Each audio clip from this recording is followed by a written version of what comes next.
Welcome to Global Investment Voice, where we explore investment migration issues and opportunities from around the world.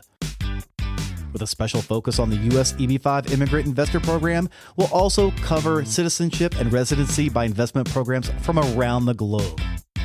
If you're an investor, fund manager, developer, or enterprising entrepreneur and want to get the most out of these global investment migration programs, you have come to the right place. I'm Mark Deal, and I'll be your co-host on this journey. I'm joined by your host attorneys Mona Shaw and Rebecca Singh, as well as other investment migration leaders from around the world. So let's get into Global Investment Voice. Mona, I realize there's a Real Estate Expo event in New York City, October 16th. I realize it's also the first time you're having an RCBI Pavilion there. So I've got a couple questions for you, Mona, and I'm sure the listeners do as well. One, why are you doing this? And two, what is being covered? You know, Mark, that's a good question because people do ask this, but I have to give you a little bit of a background here. Oh, yeah, please do. As you know, RCBI, Residency and Citizenship by Investment, is one of those areas where we do a lot of traveling. I'm always telling you how we're in Dubai, we're in Europe, we're in Africa, we're in Asia.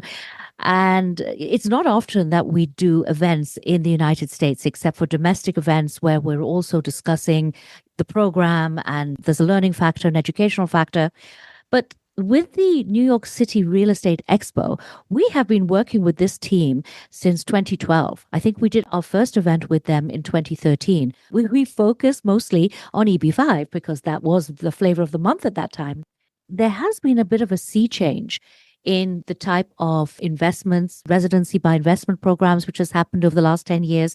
What has happened over the last few years is that there has really been a sea change. And I would say this probably was COVID onwards as to where we are seeing investors going, places, as well as the fact that New York is such a hub for people.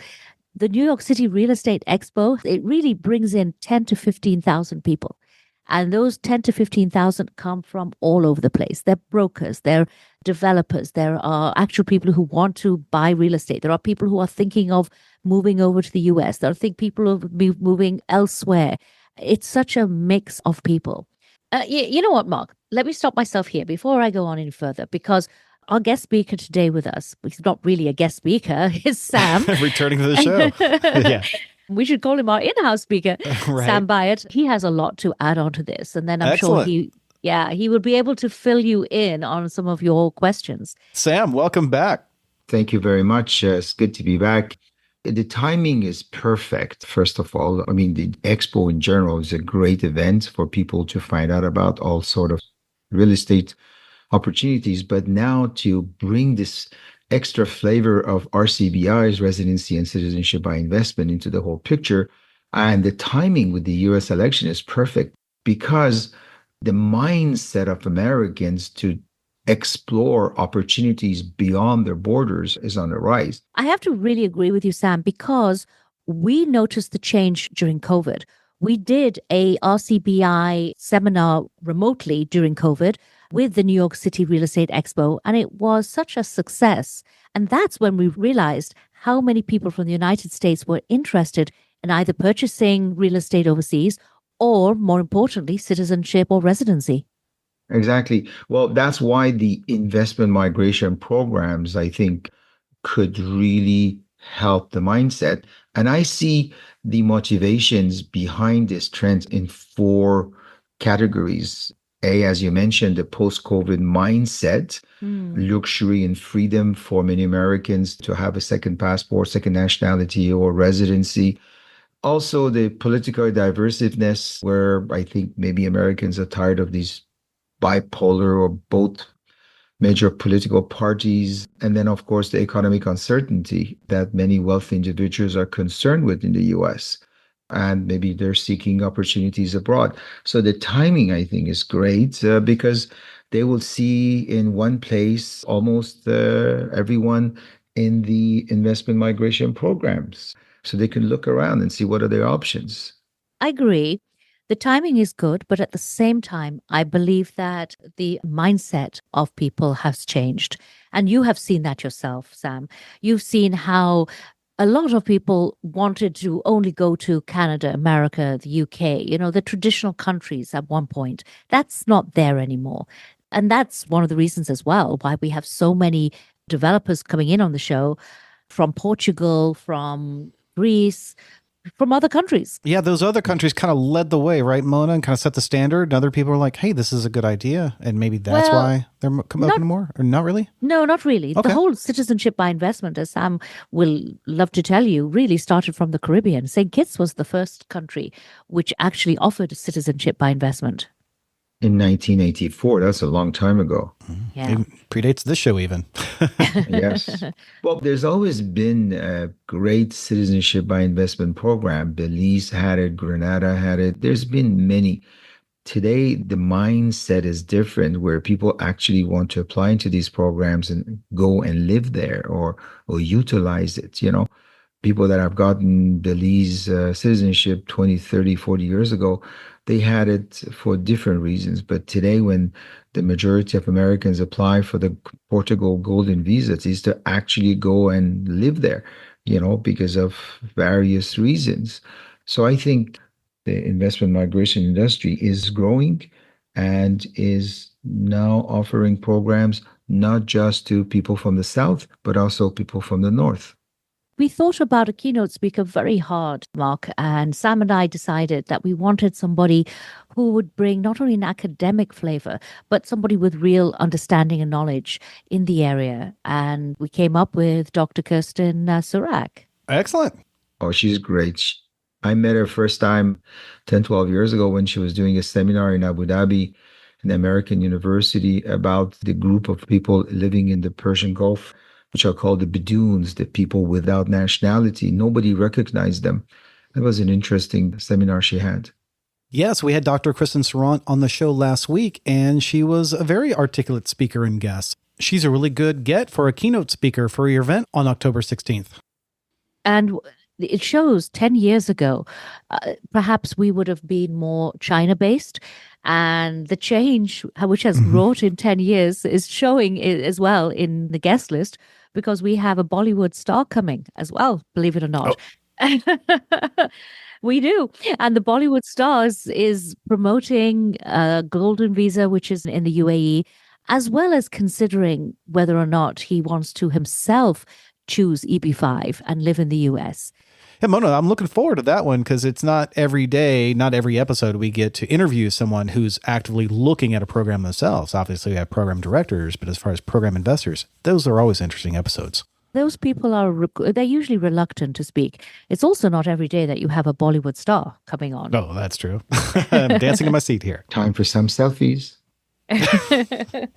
You mentioned Abu Dhabi, UAE, but it's interesting. I was reading an article talking about origin of migrating millionaires to the UAE. It used to be the wider Middle East, Russia, and Africa, but more recently, there's a very big increase from the northern country, UK, Europe, and North America. So this is interesting that the UAE is attracting so many millionaires now to go and seek residency and to do a bit of a corporate migration to that part of the world. Sam, they didn't have a residency program earlier. The Golden Visa program is a relatively new program. Well, it's relatively new and it has some fantastic attributes because before, I've been there for 30 years, we used to get these residency visas renewed every 3 years for the investors or business people and employees 2 years. But now they have these visas, which is good for 10 years. And the interesting thing also is the fact that if you were out of the UAE for 6 months, your residency was canceled. So you had to go back and forth every 6 months to keep your residency alive. But with the new Golden Visa, 5 year or 10 years, you and your extended family, you don't need to travel every 6 months. So that's also a plus because you can get this residency, long-term residency Golden Visa and sit on it and really not invest a lot of time if you're not going to live there. Of course, if you're going to live there, which is a fantastic life, then you don't need to worry about the in and out to keep your residency visa valid. Yeah, well, we've seen such an increase in stars, Bollywood stars, especially coming over to Dubai. And I believe it's because of the increase of taxes, in India. And the fact that it's really just an hour's flight. So it's convenient. And if it's tax free or at least low tax, that's just a plus point. Well, you talking about taxes, the UAE doesn't have any personal income tax. So if you are a tax resident of the UAE, spend 6 months plus a year in the UAE, well, there's no personal income tax. So you can receive any dividends. They won't tax you. Yeah. Well, this event is in New York, and traditionally, the New Yorkers have always loved the Caribbean, which is why we have quite a lot of people from the Caribbean coming. Sam, you deal a lot with Dominica, right? Well, I deal with all of them. I know that, in fact, the Americans love the Caribbean because of the distance, the lifestyle, and the fact that it's just such a short fly away. I know that JetBlue flies to most of the Caribbeans direct. I mean, I'm taking that airline to Grenada and it's a 3 hour something flight. Timings are perfect.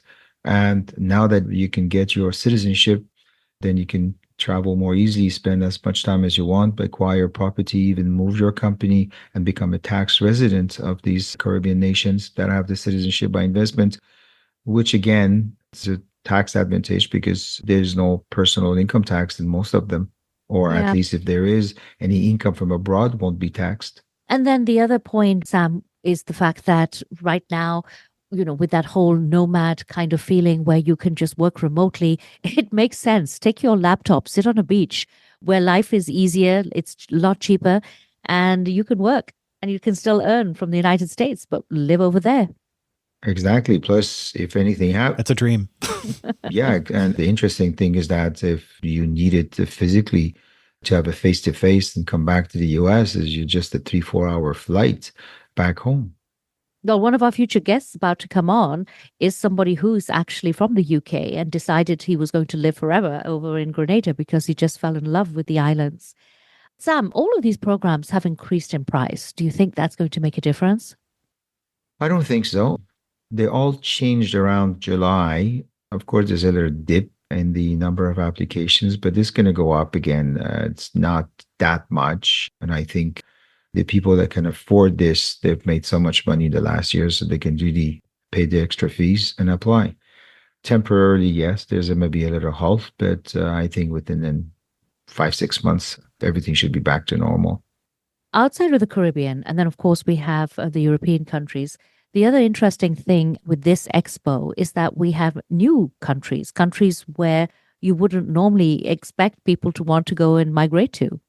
Yes, I mean, Hungary, they're opening their residency by investment program very soon. And I think that's an interesting choice. Greece is still there. Portugal, Spain. Spain, I think they're changing their laws. So I think Spain is going to get out of that market. But Portugal, Greece, and Hungary are going to be excellent recipients of applications, and many people will apply with them to get a residency. Yes, I mean, who would have thought that people actively want to move to Lithuania, to Hungary, to any former Eastern Bloc country? The mind does boggle. Well, the most strange thing is in the Middle East, Jordan and Egypt. I was talking to some colleagues in Egypt, and apparently they have a surge of applications, people wanting to go live and invest in Egypt. Well, that was something that I did discuss with Dr. Surak because there has been a change and shift in movement because of all of these wars going on in the Middle East. And I do believe that Jordan had a program some time ago and Egypt had a program, but then it kind of died down, but it seems to have picked up again. Oh, tremendously. I mean, I've had an office in Egypt for years and it's a fantastic place. If you have the money, it's the right place to be, except the traffic, of course. We're in Egypt? And yeah, in Cairo, traffic is bad, but you can manage it. When we were there just recently, we saw that. Yes, true. We had the IMI seminar last year. We did a nice podcast under the pyramids. Yeah, you would have been jealous, Mark. We were sitting under the pyramids speaking. Ah, lovely, lovely. What's the nationalities of people who want to go out and live in Jordan and Egypt, Sam? Well, I know that Jordan started their program primarily to regulate the Palestinians living in Jordan who've been there in exile. In the case of Egypt, there's quite a lot of population in the Middle East and Far East that would prefer living in Egypt because of its social climate. You have East and West, you have a Islamic society, and you have Western culture very open. Yeah. We still get the investor who wants to live in a country where they feel very comfortable and free to say what they want. We have writers and people who want to film as investors who deliberately move to the UK and the US, increase their tax burden. And and we ask them why. And they said, no, we want to live in a country where we can just say what we want, where we're not scared of somebody either changing their mind, no kind of absolute government, and where we can write, even if we want to write against the president of the United States himself, we want to be able to do that and not be scared that we've done that. Well, I guess an applicant, an person interested in these programs, have to look into their own background and to see what they want. Of course, people from the North, they have the freedom to express themselves, but then there are the tax burdens, the climate, the political system in place. And for the people from the South, they want the freedom. They want to have a better access to travel with a better citizenship, better future for the children, more stability. So it depends on the applicant's view and perspective of what they like and how they perceive the future. And Sam, I'm going to touch on a kind of a sore topic, because Canada has traditionally been a place where there's a lot of immigration, and there continues to be a lot of immigration. But for the first time, we are seeing a lot of Canadians cross the border and wanting to come into the US. I mean, they've always had this traffic, but it's a lot more than normal. It's true. Our economy is not doing as well as yours, first of all, and taxes, cost of living are really on the rise here. The dissatisfaction with the economy, the government is alarming. I see it that the middle class would want to move south. On the other hand, we also have an exodus by our wealthy, where they also feel not being comfortable here for various reasons, safety. So they're moving abroad outside of the North America, primarily to Middle East and Europe. Portugal is a good destination. Yeah, I also think, though, it's also interesting that we're not looking at second and third generation, but sometimes we're looking at first generation or immigrants who have come, decided that they don't really want the weather or the lifestyle in Canada, and then move from there. Because that's something I've seen a lot of in the United States through the EP5 program. There isn't a loyalty to a country in the first generation as much as there is in the second and third generation. True, true. The first generation came here with great aspirations to Canada, wanting to grow and see their kids do well. But I think there's somehow these illusions that they might not get what they bargained for. And therefore, maybe south of the border, they and their children will have better chances. And recently visiting the US, although your big cities are congested and you can see poverty, but if you move out of the big cities, it's the old America. It's still beautiful, it's still livable, it's still great, and it's still desirable. Well, I have to defend our big cities, Sam, because I love New York. I'm a Brit through and through, but New York is one city which has always taken my heart, as congested and as busy and as much traffic as it has. So, but here's another issue that I think is a very important issue. When you talk about developers flying all over the world, coming in to an expo like this, it's to meet people. And I think you will agree with me, I'm sure, on this, that COVID showed us that it doesn't matter how much marketing and how much you did online, it doesn't beat face-to-face talking and actually meeting people.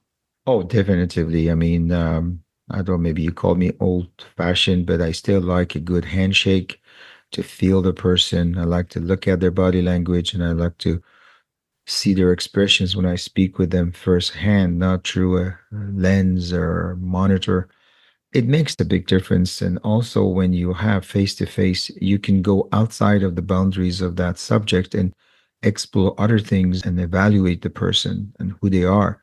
and to talk about other subjects, families or kids or or wives or complaining and all these sort of things men do usually. But it's definitively, I Really? think, yes, of course we do. We do talk about our spouses and kids and brag about them or complain about them. No, but seriously, I think face to face has its merits. And when you go to these events, you can see the people, you can talk with them. In the same time, you can also hear other people talking about their problems and their issues. So this also opens your mind. There's no doubt that the in-person meetings and in-person events have tremendous value. Of course, till we get into the times where we can do these events in a meta, in a virtual reality, in a group setting, I think till then, in-person events are great. Yeah, but at the same time, saying this, there are many people who choose citizenship or residency in countries they've never visited.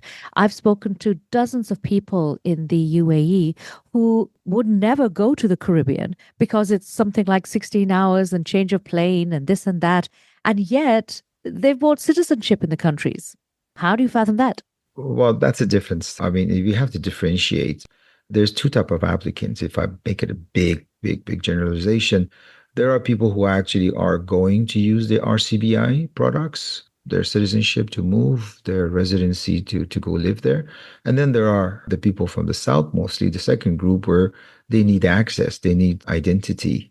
Their original identity as XYZ, it's not well perceived internationally with their original nationality, they can't travel that easily. So those are some of the important attributes. So therefore, you don't need to go check the place. You just want the attributes that come with that citizenship or residency, the indirect benefits.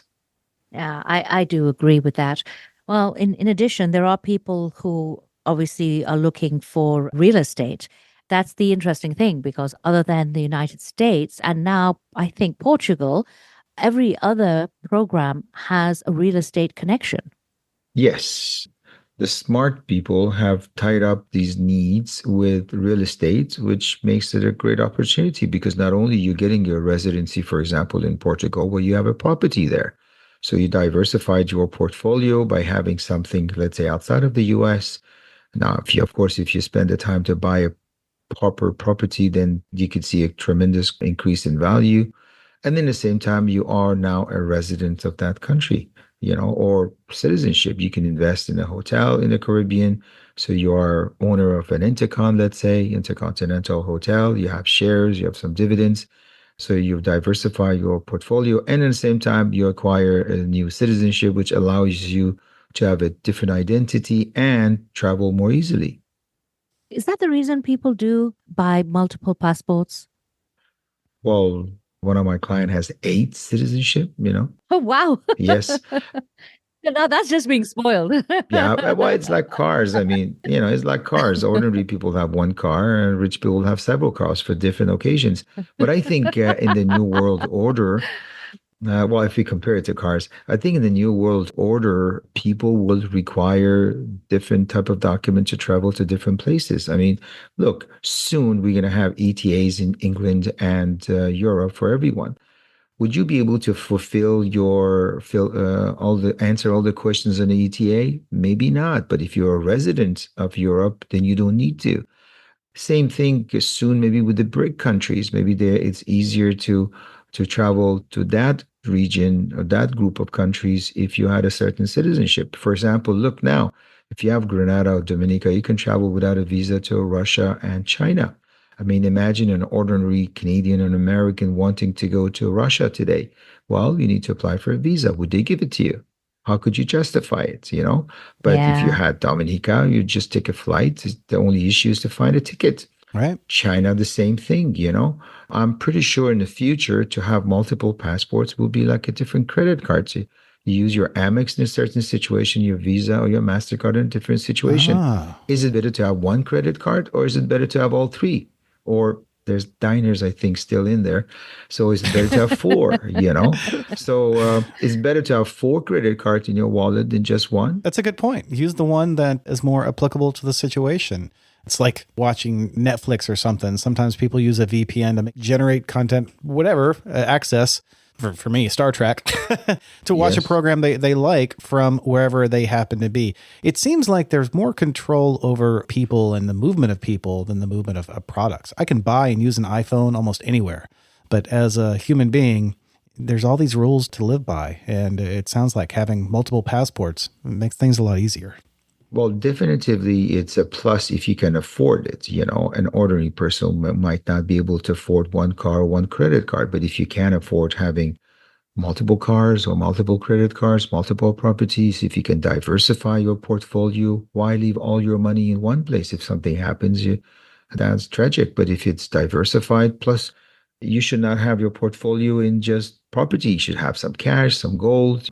I have a client, he collects diamonds. I mean, once I went with him to buy a $1 million diamond, and I told him, why are you buying this? Is it as a gift to your wife? He said, no. She's not going to wear this. I'm just going to keep it in my pocket because 5, 6 of these is a fortune. And you can put in your pocket and go anywhere in the world and your cash is with you.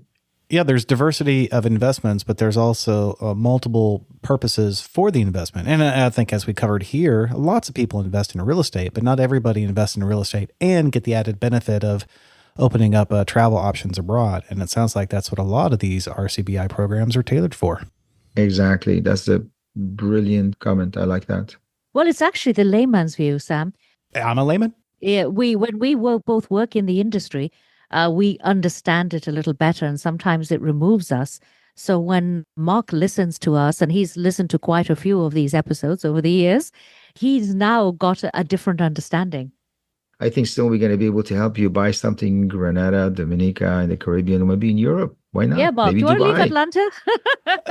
I do. In fact, I am going to the Caribbean next month. But, it's more than just me. Over 8 years and over 200 episodes, I hope we've helped a lot of people move from various locations to others and do it through various investment opportunities or not. And I know we show an unbiased light on the show because we really can't show any bias. But we really inform people on what's available out there. We ask a few critical questions ourselves, and I think it gets them started asking even more questions. You're right, Mark. I think our listeners have heard my voice for so many years now on this podcast series. It would be very nice to meet in person. Definitely so. I'll be there too. So it would be fun to see a lot of people during the expo and maybe even the pre-event the night before. Thank you for being with us today on Global Investment Voice. Do you want to get the most out of global migration and citizenship opportunities? Then head on over to our website at globalinvestmentvoice.com. From there, you can easily search and stream from hundreds of podcast episodes, as well as stay current with the latest migration news and investment opportunities by joining our insider newsletter. The topics presented in this podcast are informational in nature only and are not to be taken as specific legal, financial, or investment advice. Mona, Rebecca, and their legal staff can be reached at mshawlaw.com or by calling their New York office at 212-233-7473.